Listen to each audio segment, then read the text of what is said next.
Jackson Durham reacted with the frankness of a concerned fan. This isn't good. Our rookie is a key piece to our offensive success. And he's right. Without Simmons, the structure that protects the league's most talented quarterback is compromised. But there's something more important: respect for privacy. Durham made a point of emphasizing that no one owns the details of Josh's personal life. He warned against the irresponsible speculation that began to spread online, including unfounded theories about behavior or foul play. "We're not going to do that. It's not fair to the player," he said. And he's right. The case requires care, empathy, and patience. Even so, the team's handling of the matter drew attention. A few weeks ago, Chris Jones also had to take a personal leave of absence, a family member's funeral. At the time, there was complete transparency. The team clearly communicated that the player was in Mississippi, received support from the franchise, and returned in time for the game. Now, with Simmons, all is quiet. Andy Reid was asked about the matter and replied, "Veach is handling it." Brett Veach, the general manager, not the coach, is taking charge of the situation. And that, Chiefs Kingdom, changes everything. When the matter passes from the coach's hands to the GM's, the only thing that comes to mind is a simple roster move. Not necessarily a release, but possibly a transfer to the NFI list, non-football injury list, which would mean a minimum absence of 4 games. Durham mused, "Let's not speculate too much, but this isn't the usual way to handle a personnel matter."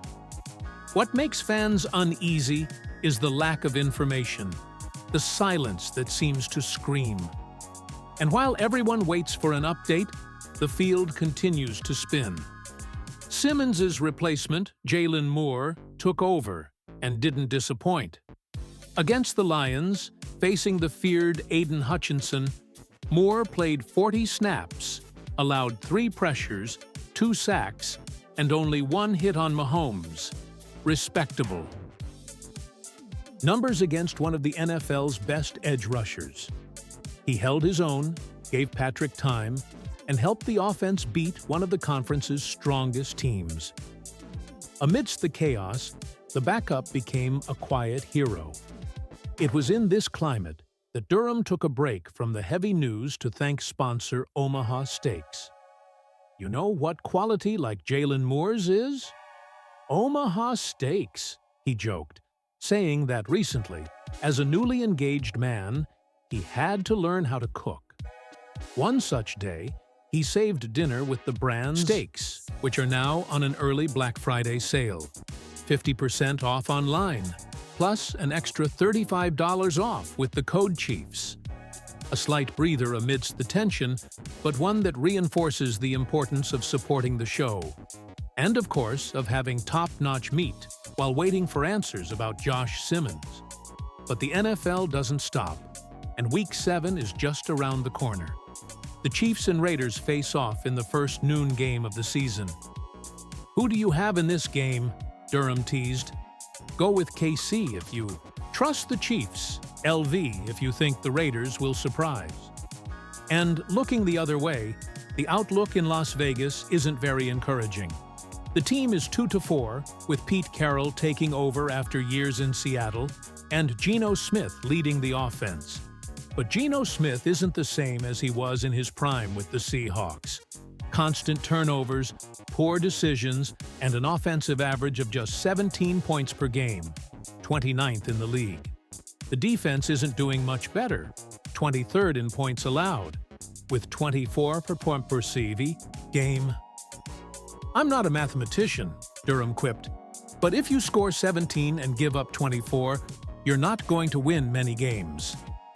Still, it's a divisional duel, and every fan knows. A rivalry like this isn't to be underestimated. Raiders versus Chiefs is an emotional battle. Still, something curious happened this week.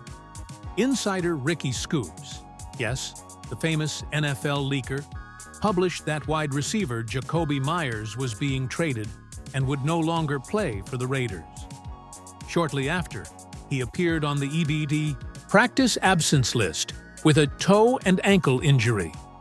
Coincidence? Perhaps not. And without him, the Vegas offense loses one of its top targets. Myers has over 300 yards in 6 games, and his absence, whether due to injury or a trade, completely changes the game plan. Durham then made a direct comparison between the rosters.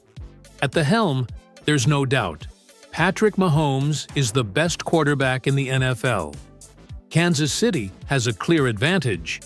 In the running game, he gives the Raiders the lead, with Ashton Jeanty showing quality even behind a weak offensive line. At receiver, the Chiefs have the edge. The group is more cohesive and productive. At tight end, Durham is honest. Travis Kelce remains elite, but rookie Brock Bowers, on the other hand, is in spectacular form and deserves respect. On the offensive line, even without Simmons, Kansas City is superior to Vegas's disjointed unit. On the defensive line, the Raiders deserve credit for Max Crosby, a single-handed game changer. But the rest of the defense is all red and gold. Drew Tranquill, Leo Chenal, and Jeff Bass lead the linebackers with intensity. In the secondary, Williams, who is having a breakout season, and the safeties, who easily outperform the Raiders, stand out. In total, Kansas City leads in 7 of the 9 comparisons, and the score prediction is confident. Chiefs 35, Raiders 21. A solid victory, a 2-touchdown difference, and a reminder to the entire AFC West. The throne is still ours. Durham concludes with emotion. Now it's time to wait for Josh Simmons, support the team, and keep going together. If you believe in this victory, comment, "Go Chiefs," like, and subscribe. Because this journey, game by game, we live side by side, from mystery to glory. And with that, Kansas City Chiefs New closes another episode with emotion, information, and hearts beating for the red and gold.